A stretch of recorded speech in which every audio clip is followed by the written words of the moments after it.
Okay hello everyone, welcome back in the class English. Okay, तो आज की class में हम लोग क्लास 12 के next poem that is 7th poem Macavity the mystery cat and it has been composed by an English poet T S. Eliot. ठीक है ना, इस चीज की स्टडी करने वाले हैं। और बेसिकली अगर आप हेडिंग को ऑब्जर्व करो तो देख सकते हो मिस्ट्री कैट के बारे में एक्सप्लेन किया गया है। तो हाँ बिल्कुल ही एक कैट के बारे में, कैट की क्वालिटीज को through out the poem explain किया गया। इसमें कोई डीपेस्ट थॉट नहीं है बेसिकली। ठीक है, हर एक लाइन में कैट की क्वालिटीज को बताया गई है। ठीक है, जैसा कि आप जानते हो कि एक कैट के पास क्या क्या क्वालिटी होती है ना। बेसिकली आप कोई भी क्राइम करके कोई भी चीज गायब कर देता घर से और कहाँ पता चल है ना, कहाँ डिसअपियर हो जाता है, ये चीज हमें पता नहीं चलता। ओके, तो बस लाइन बाय लाइन हम लोग देखते जाएंगे हर एक वर्ड मीनिंग को। डिफिकल्ट वर्ड्स पे आप लोग ध्यान दोगे। ठीक है, बस अगर डिफिकल्ट वर्ड का मीनिंग आपको पता है तो आप बिल्कुल ही आसानी से इसका मतलब समझ सकते हो। ठीक है ना, पोएम में कुछ खास है नहीं, टी.एस. इलियट ने बहुत ही सिंपल वे में इस चीज को एक्सप्लेन किया है। ओके चलिए, तो और एक चीज और आपको बार बार ये चीज बोला जाता है कि आप हर एक लाइन पे फोकस करोगे, क्योंकि आपके एग्जाम में, ठीक है, बिहार बोर्ड का जिस हिसाब से पैटर्न है, तो आपके एग्जाम में कोई भी लाइन, ठीक है ना, थ्रू आउट द पोएम से कोई भी लाइन उठाकर आपके ऑब्जेक्टिव में दे दी जाएगी। ठीक है, और आपको इससे पूछा जाएगा कि इसके राइटर कौन है या किस पोएम से ली गई है। ओके चलिए, तो आप लाइन बाय लाइन ध्यान दोगे। फर्स्ट लाइन में लिखा गया, Macavity is a mystery cat, he is called the hidden paw. ठीक है, क्या बोला गया, मैकिविटी अ मिस्ट्री कैट। मैकिविटी जो है एक बिल्ली जो कि क्या, एक रहस्यमयी बिल्ली है। मिस्ट्री का मतलब क्या, रहस्य होता है, एक रहस्यमयी बिल्ली है। And he is called the hidden पॉ, और उसे एक छिपा हुआ पंजा कहा जाता है। पॉ का मतलब क्या होता है, पंजा, आप जानते हो बेसिकली, है ना। चलिए, तो क्यों ऐसा बोला जा रहा है, तो लिखा गया कि for he is the master criminal who can defy the law. ठीक है, एक मास्टर क्रिमिनल है। जितने भी क्रिमिनल्स आप देख सकते हो एग्जिस्ट करते हैं, आप बोल सकते हो कि ये कैट जो होती है मास्टर क्रिमिनल होती है, अव्वल दर्जे की क्रिमिनल होती है। ठीक है, और इसने ऐसा कोई भी लॉ, ऐसा कोई भी कानून नहीं है जिसे नहीं तोड़ा हो। ठीक है ना, हर एक कानून को, हर एक लॉ को तोड़ा जो इंसानों के लिए बनी। ठीक है, कहीं ना कहीं हम लोग हर एक लॉ को ओबे करते हैं, लेकिन इस कैट की बात करें तो कैट बेसिकली कोई भी लॉ को नहीं मानती, हर एक लॉ को तोड़ी है। ठीक है ना, चलिए यहाँ पे देखिए छोटा सा पिक्चर बना हुआ है, जैसा बन पाया, देख सकते हो कैट के बारे में है। ओके, फिर लिखा गया, he is the bafflement of Scotland Yard, the flying squads disappear. देखिए थर्ड लाइन में लिखा गया है, he is the bafflement. Bafflement means full of confusion, surprised.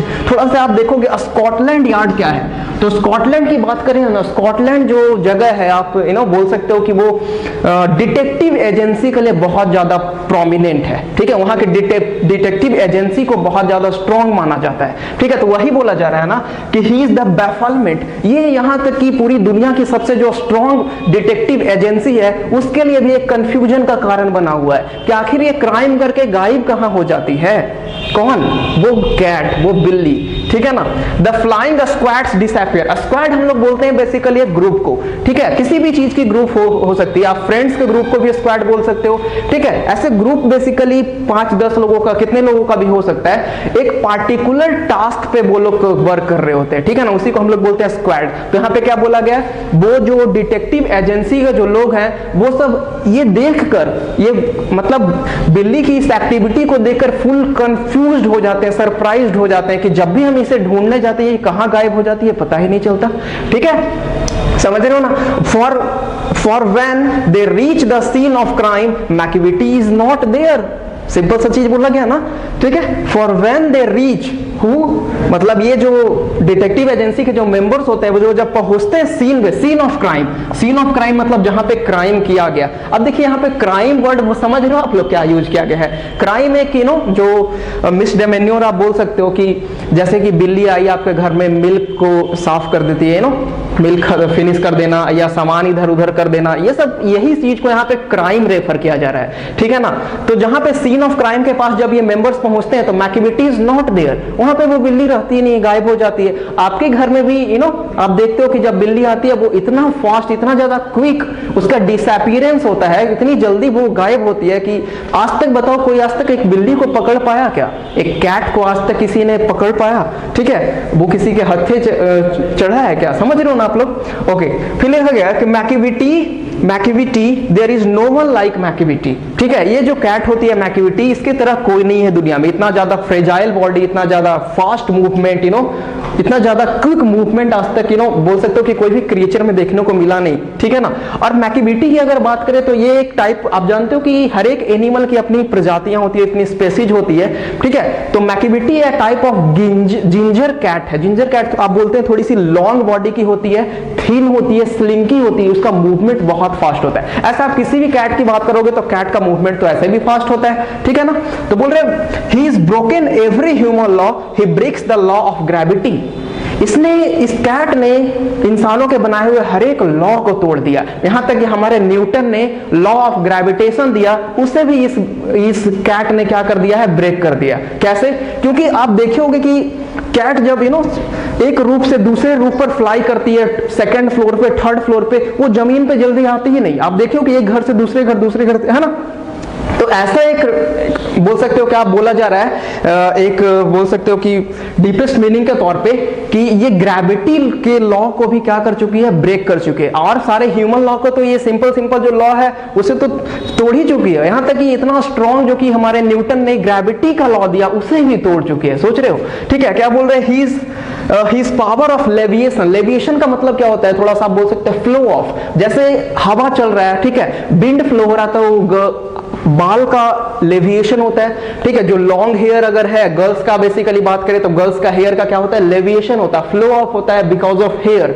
उसी तरीके से यहां पे बोल रहा है कि ऐसा लगता है कि जैसे बिल्ली, वो जो कैट है वो हवा में लेविए कर रही है, ठीक है, हवा में उड़ रही होती है, ठीक है। उसको लगता है कि धरती अपनी तरफ खींचता ही नहीं है, ऐसा फील होता है, ठीक है। लेविएशन वुड मेक अ फकीर स्टीयर। अब देखो यहाँ पे वर्ड एक यूज किया गया फकीर। ऐसे फकीर वर्ड की बात करें तो फकीर जो है उर्दू लैंग्वेज से लिया गया है। लेकिन बताओ, आप जानते हो कि इंग्लिश एक ऐसा लैंग्वेज है जो मिक्सचर ऑफ लैंग्वेजेज है, हर एक तरीके का लैंग्वेज इसमें इंक्लूड किया गया है। हिंदी का बहुत सारा वर्ड इंग्लिश में यूज किया गया है। उसी तरीके से उर्दू का एक वर्ड है फकीर, इंग्लिश में भी फकीर ही बोलते हैं, ठीक है। तो फकीर टाइप ऑफ पर्सन होता बेसिकली जिसके पास कुछ बोल सकते हो कि मिस्टीरियस पावर होती है, कुछ दैविक शक्तियां होती है। आप जानते होगे कि कुछ ऐसे आप कुछ मूवी वगैरह देखते हो या पहले की कहानी आप पढ़े होगे, ठीक है ना, कुछ डिकेड या कुछ मतलब 100 साल पहले या 150, जो भी आप पढ़ते हो तो आप देखोगे कि कुछ साधु वगैरह होते हैं, वो हवा में क्या करके तपस्या, हवा में जैसे लग रहा है कि जैसे टंगे हुए हैं, ठीक है ना, धरती से उसका कोई लेना देना नहीं, हवा में टंगा हुआ वो तपस्या कर रहा है, ठीक है। तो उसी ऐसा बोल सकते हो कि फकीर टाइप ऑफ पर्सन होता है जिसके पास कुछ रिलीजियस बोल सकते हो, कुछ मिस्टीरियस पावर होती है। तो बिल्ली की, इस कैट की इस क्वालिटी को देखकर कि फकीर भी क्या हो गए हैं, बिल्कुल ही शॉक्ड हो जाते हैं, बिल्कुल ही सरप्राइज होते हैं कि हमसे भी ज्यादा पावर इसके पास कहां से आ गया, ठीक है ना। चलिए, and when you reach the scene of crime Macavity is not there. और फिर से बोला गया कि when you reach at the scene of crime Macavity is not there. और फिर से जब आप उस क्राइम की जगह पे पहुंचोगे तो आपको वो बिल्ली नहीं दिखाई देगी, फिर से वो गायब हो जाएगी, ठीक है ना। फिर लिखा गया you may seek him in the basement. देखिए यहां पे क्या बोला जा रहा है, you may seek him in the basement, you may look up in the air. Basement हम लोग बोलते हैं बेसिकली, बहुत सारे आप होम देखते हो तो होम के नीचे अंडरग्राउंड होता है, ठीक है ना।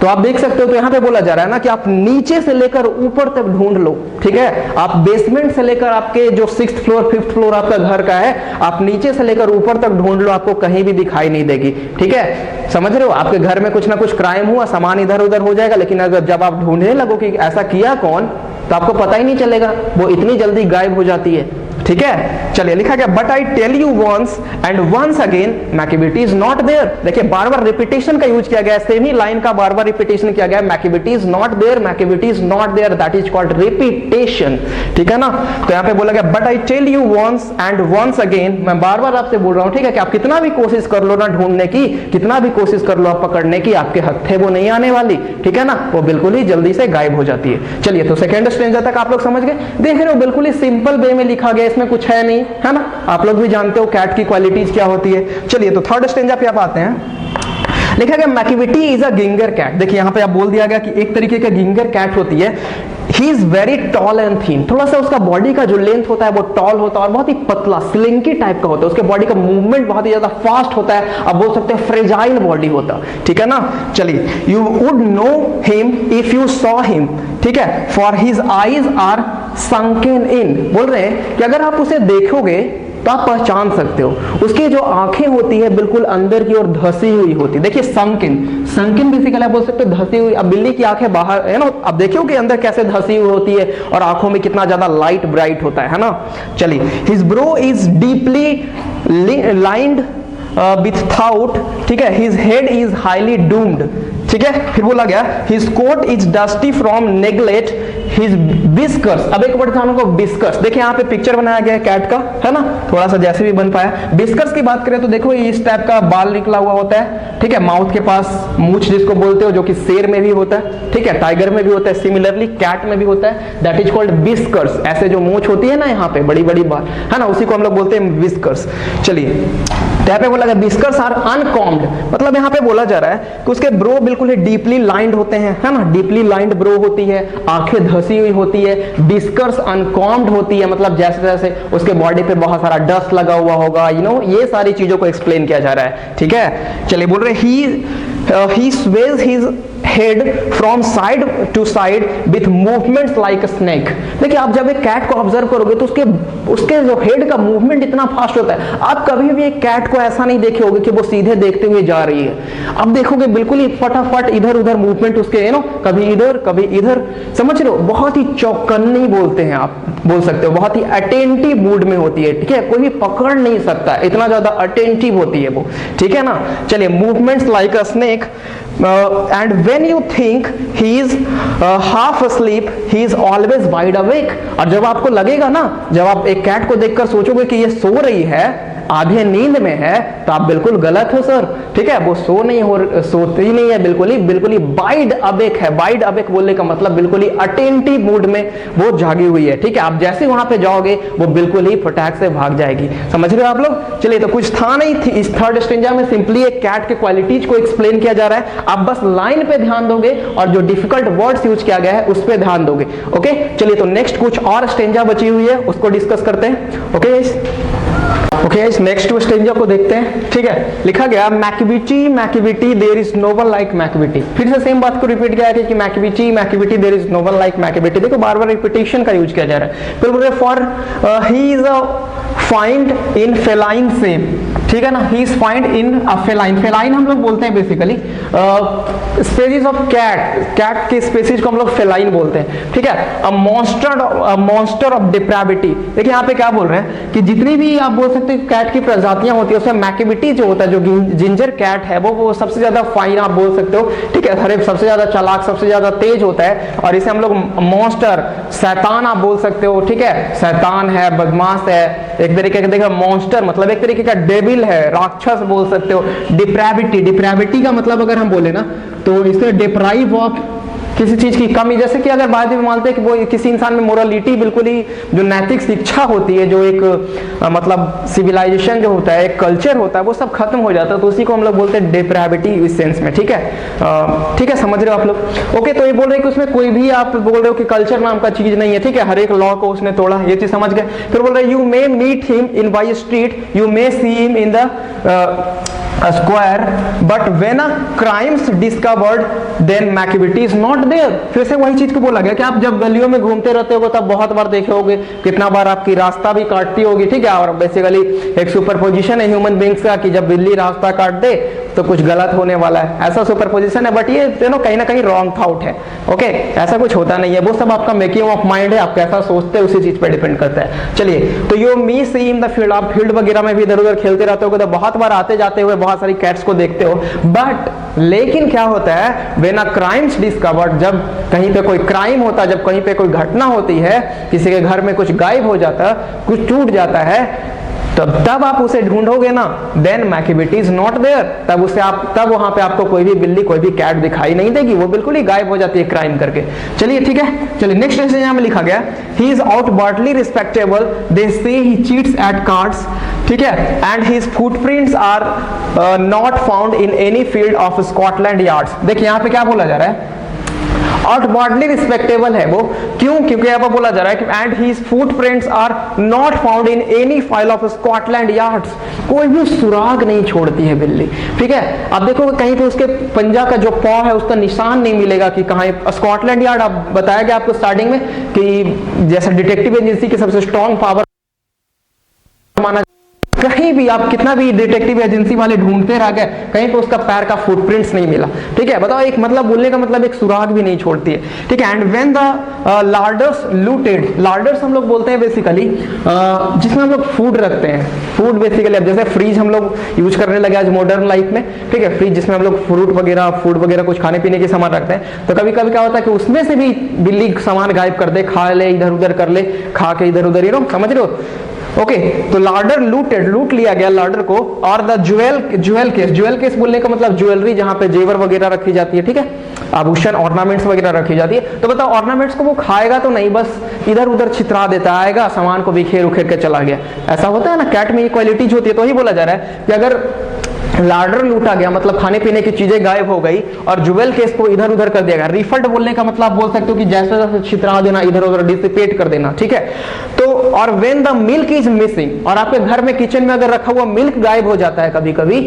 ठीक है, मिल्क बहुत बार कब सबके घर में हुआ होगा, मिल्क इज मिसिंग और अनदर पीक बीन स्टीपल्ड। और यहाँ पे देखिए क्या बोला गया कि करे कोई और भरे कोई वाला सिचुएशन यहाँ पे हो जाता है। बिल्ली गायब कर दी मिल्क को, और किसी के घर में कोई किसी ने डॉग को पाला हुआ है तो घर वाले समझते हैं कि इसी डॉग ने पिया होगा। लेकिन आपको बता दें, आपकी जानकारी लिए एक चीज बता दें कि डॉग की अगर बात करें तो डॉग कभी भी अपने से कोई चीज लेकर नहीं खाता है। ठीक है, आप घर में डॉग को पालोगे ना तो ये चीज ऑब्जर्व करोगे कि आप अगर सामने खा भी रहे हो ना तो डॉग में ये हिम्मत नहीं होता कि आप मतलब एक तरीके से फेथफुल होता है, कहीं ना कहीं कल्चर होता है, इस वजह से डॉग को पालते हैं कि आपके थाली में से आकर वो खा ले। ऐसा नहीं होता, जब तक आप उसे दोगे नहीं खाता। लेकिन कैट में ये क्वालिटी नहीं है, आप खाने बैठोगे आपके थाली में से आकर खा लेगी। ये कैट की क्वालिटी इतना ज्यादा अनसिविलाइज्ड होती है। ठीक है ना, तो यही बोल रहे हैं कि एंड अनदर पेक बेसिकली एक डॉग को बोलते हैं, एक पपी जिसे पाला जाता है, बीन स्टीपल्ड, मिल्क गायब किया कैट ने और स्टीफल किसको किया गया। ठीक है, इसे स्टीफल बोलने का मतलब कि ऐसे तो गला दबा देना होता है किसी का, तो मतलब मारपीट करना डॉग के साथ, उसके है ना जो मास्टर होते हैं, मारपीट किया कि दूध यही पी गया। ठीक है, फिर बोल रहे और the green house glass is broken and the टेरिल्स past repair. यहाँ पे बोलोगे टेरिल्स किस चीज को हम लोग बोलते हैं, तो आप जानते हो कि जो क्रीपर्स होते हैं, क्रीपर्स आप बोलते हो कि कद्दू वगैरह या खीरा वगैरह का जो लत्ती होता है। ठीक है, जिसके सारे बांस के सहारे वो ऊपर चढ़ती जाती है। तो अब देखो बिल्ली भी क्या उतरती है तो उसका सहारा लेकर भी उतर सकती है, उसका सहारा लेकर भी चढ़ सकती है। तो यही बोला जा रहा है कि अगर विंडो ग्लास कहीं पे ब्रोकन है, ठीक है, विंडो ग्लास कहीं पे ब्रोकन है और जैसे कि आप पकड़ने लगे तो वो खिड़की को तोड़ते हुए भी गायब हो सकती है, ऐसा भी होगा। ठीक है, और वो क्रीपर्स के सहारे नीचे उतर जाएगी, वो सब सारा चीज रिपेयर करने की जरूरत होगी आपको। और and there is the wonder of the thing, और सबसे अचंभे की बात ये है कि मैकेविटी इज नॉट देयर। ठीक है, हर जगह क्राइम कर देगी, हर एक मिल गायब हो जाएगा, आपका सामान इधर उधर छितराया हुआ होगा, ग्लास टूट जाएगा, आपका जो टेरिल्स है वो सब चीजें इधर उधर हो जाएगी। लेकिन जब आप ढूंढने जाओगे कि ऐसा किया किसने, तो मैकेविटी इज नॉट देयर, वो बिल्ली बिल्कुल ही गायब हो जाएगी। ठीक है, बिल्कुल सिंपल वे में लिखा गया। ये स्टेंज आप लोग समझ गए, 2 स्टेंज और बचा हुआ है, बस 5 मिनट में खत्म हो जाएगा। और लास्ट में थोड़ा सा हम लोग इस चैप्टर से रिलेटेड ऑब्जेक्टिव क्वेश्चंस जो कि अबाउट ऑथर होगा, ठीक है ना, उसके बारे में हम लोग देखेंगे। ओके गाइस, तो पढ़ते हैं फिर। ओके, 2 स्टेंज और बची हुई, इसको आप ध्यान से देखोगे, सिंपल सा है। लिखा गया and when the foreign office finds a treaty, treaty आप लोग जानते हो, ठीक है, एक तरीके का समझौता आप बोल सकते हो, आप कहीं पे भी देखोगे कि आप पढ़े होगे ट्रीटी ऑफ क्लास 10th में पढ़ना था, ट्रीटी ऑफ वियना। तो ट्रीटी क्या होता है, एक तरीके का समझौता। अब देखोगे यहाँ पे किस चीज की बात की जा रही है, ऑफिसर्स की बात की जा रही है। और the Admiralty lose some plans and drawings by the way. देखो क्या होती है, ऑफिसर्स वगैरह, कमांडर इन चीफ वगैरह, बॉर्डर पे जब कैसे सीक्रेट में बात होता है या कोई भी काम करना होता है तो पहले एक प्लान बनाया जाता है, ड्राइंग बनाया जाता है। तो वही बोल रहा है ना कि अगर वो सारी चीजें डिस्ट्रॉय होगी, ट्रीटी गॉन अस्ट्रे, वो सारा चीज खत्म हो गया, ठीक है, या उस ड्राइंग के पीस की बात करें, उस पीस ऑफ पेपर की बात करें ना, ठीक है, there may be a scarf, ठीक है, स्कार्फ बोल सकते हो टुकड़े को, ठीक है, पेपर का टुकड़ा इन द हॉल और द स्टेयर्स। ठीक है, उस पेपर की बात की जा रही है जो कि ऑफिसर्स बनाते हैं, ड्राइंग अपनी स्ट्रैटेजी तैयार करते हैं। अगर वो पेपर कभी कभी गायब हो जाता है, ठीक है, कि देखो क्या बोल रहे हैं, सब चीज तो गायब ही कर देता है, कहीं पेपर गायब हो गया, आपको फटा हुआ आपके हॉल में या स्टेयर्स वगैरह पे मिल जाए, ठीक है, तो बोल रहे हैं but it is the useless to investigate, Macavity is not there. और ये उसके बाद अगर आप मतलब वो काम हो गया, ठीक है, कागज वगैरह फाड़ दिया गया और आप फिर से ढूंढने जाओगे तो वो मिलने वाला नहीं है, मैकेविटी इज नॉट देयर, वहां पे आपको बिल्ली दिखाई नहीं देगी, ठीक है, किसने किया आपको पता भी नहीं चल पाएगा, बस अब एक अंदाजा लगा सकते हो कि हाँ उसने किया होगा।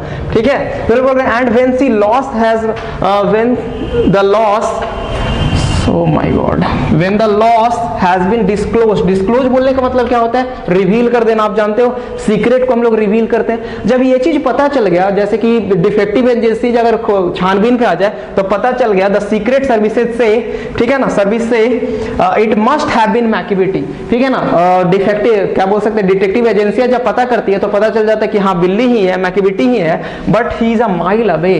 तब तक जब तक आप पता करोगे ना तब तक वो कोसों दूर निकल जाएगी, ठीक है ना, माइल अवे, मतलब कितना फ्यू सेकंड में कितना लार्ज डिस्टेंस वो कवर कर सकती है, ठीक है। फिर बोला गया you will be sure to find him resting और licking of his thumbs or engaged in doing complicated long division and sums। देखिए यहाँ पे कितना ह्यूमरस वे में लिखा गया है कि जब आप उसे ढूंढने लगोगे तो बहुत दूर निकल जाएगी और आपको दूर अपना गुना भाग हिसाब किताब कॉम्प्लिकेटेड लॉन्ग डिवीजन सम्स करते हुए आपको नजर आएगी। अब बताओ बिल्ली कभी भी गुना भाग जोड़ घटाव थोड़ी ना करेगी। बट देखिए लिखने का टीएस इलियट को लिखने की खूबसूरती है थोड़ा सा ह्यूमरस बनाने के लिए, ठीक है, कि जब सारे क्राइम्स हो जाएगी और आप कैलकुलेट से ढूंढने की कोशिश करोगे तो माइल दूर निकल जाएगी और बिल्कुल ही आराम से रेस्ट कर रही होगी और अपना गुना भाग जोड़ घटाव जो भी कर रही है माइंड में, ठीक है, कर रही हो, समझ रहे हैं ना। फिर लिखा गया McVitie, McVitie there is no one like McVitie. फिर से रिपीटेशन का यूज किया गया कि इस मैक्विटी जो बिल्ली है, जिंजर कैट जो है, इसकी तरीके कोई नहीं है, ठीक है, कोई भी प्रजाति आप नहीं बोल सकते हो,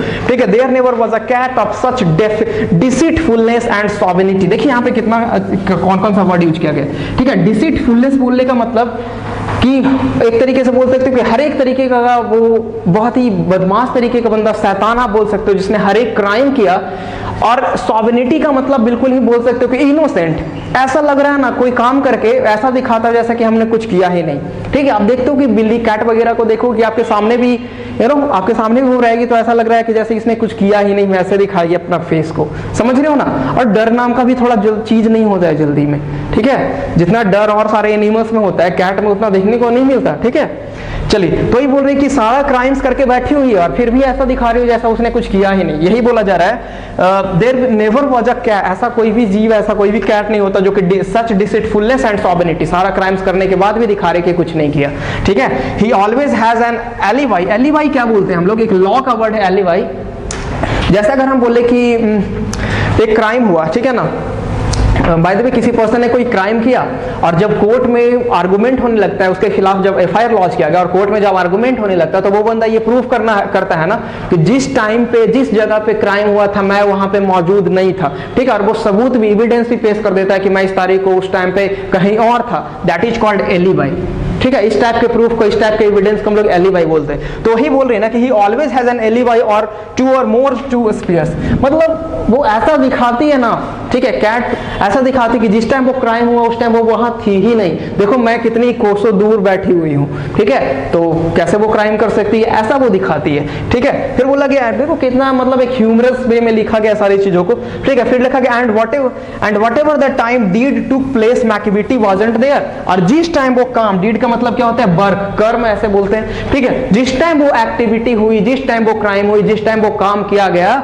ठीक है, किसी चीज को बर्बाद करने का या दूध खत्म होने का, आप देखे हो क्या क्या, ठीक है, ऑर्नामेंट्स को इधर उधर कर देने का, ठीक है ना, विंडो तोड़ देने का, बहुत सारी एक्टिविटीज होती है, वो सब एक्टिविटीज किया गया। लेकिन जब, और ये बताती है कि मैक्विटीज वाज नॉट देयर, जिस टाइम वो काम किया गया उस टाइम मैं वहां नहीं थी, ठीक है ना, देख रहे हैं। फिर वो लगे and they say that all the cats whose wicked deeds are widely known, I might mention, ठीक है, मनगोरजरी, ठीक है, एक तरीके के यहाँ पे नाम दिया गया, आई माइट मेंशन, ठीक है ना, ग्रिडल बोलते हैं, सबका नाम दिया गया अलग अलग नेम करके, जैसे मैक्विटी है उस तरीके से नेम दिया गया, ठीक है। Are nothing more than agents for the cat, ठीक है, who are the time just controls दियर, ठीक है, कंट्रोल्स दियर ऑपरेशन, ठीक है, द नेपोलियन ऑफ क्राइम। देखिए यहाँ पे क्या, मैक्विटी को क्या बोल दिया गया लास्ट में, ये नेपोलियन है क्राइम का। आप लोग जानते हैं नेपोलियन के बारे में सुने होंगे बेसिकली, है ना, कि एक आप क्लास 10th में पढ़े होंगे, कितना ज्यादा आप बोल सकते हैं रूड इंसान था, ठीक है ना। बहुत सारा क्राइम उसने अपनी लाइफ में बोल सकते हो किया, लेकिन कहीं ना कहीं देश को बचाने के लिए ऐसा पढ़ना था, ठीक है। तो बोल रहे उन्हें नेपोलियन ऑफ कैट को क्या बोल दिया गया, नेपोलियन ऑफ क्राइम, ठीक है, क्राइम करने का नेपोलियन, ठीक है। यहाँ पे जो भी और बोला गया है, जो भी नेम दिया गया है, बोल रहे कि वो सब जो कैट्स होती है वो मैकिविटी की सिर्फ एजेंट्स है, ठीक है, उसके अंडर में काम करने वाली है। जो हेड होता है, जो नेपोलियन ऑफ क्राइम होता है, जो सब अव्वल दर्जे का जो क्रिमिनल होता है, वो क्या होता है, मैकिविटी कैट होता है, ठीक है, जिसे हम जिंजर कैट के नाम से जानते हैं। ओके, तो बेसिकली सिंपल सा चीज था, कैट को एक्सप्लेन किया गया, कैट की क्वालिटी को एक्सप्लेन कर रहे हैं बहुत ही ह्यूमरस वे में, आप बोल सकते हैं ह्यूमरस वे में या सिंपल वे में ही एक्सप्लेन किए हैं टीएस इलियट, ठीक है। ओके, तो आई होप आपको समझ में आया होगा। बस 5 मिनट में हम लोग इस चैप्टर से रिलेटेड कुछ ऑब्जेक्टिव पॉइंट्स जो कि अबाउट ऑथर और कुछ ऑब्जेक्टिव पॉइंट्स जो कि एग्जाम में डायरेक्टली बनते हैं उसको देख लेते हैं, फिर आपका क्लास फिनिश हो जाएगा। Okay guys, okay guys, 2-3 points को लास्ट में देख लेते हैं हम लोग बेसिकली। टीएस इलियट के राइटर की बात करें, द मैकिविटी द मिस्ट्री कैट के राइटर हमारे, ठीक है ना, पोएट क्या है, टीएस इलियट। तो टीएस इलियट का अगर फुल नाम देखा जाए तो थॉमस स्टेन्स इलियट के नाम से वो जाने जाते हैं। अब नाम के पीछे देखोगे तो थॉमस उनका नाम रखा गया, स्टेन्स उनके पिताजी का नाम था और इलियट उनकी माँ का नाम था। तीनों के नेम को मिलाकर माँ और पापा के नाम को मिलाकर इनका नाम बनाया गया था टीएस इलियट। ओके, और ही वाज बोर्न इन 26 सितंबर 1888। देखिए ऑब्जेक्टिव सारा क्वेश्चन है, ठीक है ना, कुछ भी आ सकता है आपके एग्जाम में, ठीक है, ठीक है। 26 सितंबर 1888 एंड 4 जनवरी 1965 में डेड हो गया था, ही वाज डेड ऑन, ठीक है। थोड़ा सा लिखे क्या है, ये क्या थे टीएस इलियट, तो आप ब्रिटिश एसेइस्ट, ब्रिटिश बोलने का मतलब इंग्लैंड में जन्म, यूएसए में, ठीक है, the British essayist, publisher, social critic and one of the, ठीक है, 20th सेंचुरीज मेजर पोएट्स, ठीक है ना, बहुत अच्छे पोएट थे। 20 सेंचुरीज के अगर बोलोगे तो अच्छे पोएट में इनका नाम आता था। ही moved from his native United state, इनका जन्म यूएसए में हुआ था, लेकिन यूनाइटेड स्टेट टू इंग्लैंड, ठीक है ना, इंग्लैंड चले गए थे कब, 1914 में, जब ये 25 साल के थे, ठीक है ना। Settling, working and marrying there, वहीं सेटल हो गए, वहीं पे काम किए और वहीं पे शादी कर ली। मतलब इनका जन्म बर्थ कहाँ था, यूएसए में, लेकिन ये मूव कहाँ कर गए थे, इंग्लैंड की तरफ, ठीक है ना। इस वजह से इन्हें इंग्लिश पोएट के नाम से जानते हैं। ओके, ब्रिटिश पोएट है। ओके, ऐसे भी अमेरिका की बात करोगे तो वो भी तो इंग्लिश से रिलेटेड होता है, लेकिन अगर अमेरिका के होते तो अमेरिकन पोएट नाम रखा जाता है। ओके, बस ये छोटा सा पॉइंट था। कुछ जो भी ऑब्जेक्टिव क्वेश्चंस इस चैप्टर से तैयार हो सकती है वो आपको रिटन फॉर्म में डिस्क्रिप्शन बॉक्स में मिलेगा, ठीक है। आपसे एक रिक्वेस्ट हुआ कि आप उस पेज को देखकर अपने नोटबुक में नोट डाउन करोगे, ठीक है ना। अभी एक बार जब आप लिख लोगे ना तो आपका माइंड पहले से मेकअप रहेगा। ओके, बस ये आपका एक रिक्वेस्ट, आपका सजेशन है। Okay, let's see you in the next class. तो नेक्स्ट क्लास में हम नेक्स्ट पोएम को डिस्कस करेंगे, 8 नंबर पोएम। ओके, तो तब तक के लिए keep smiling, keep learning, take care and thank you so much.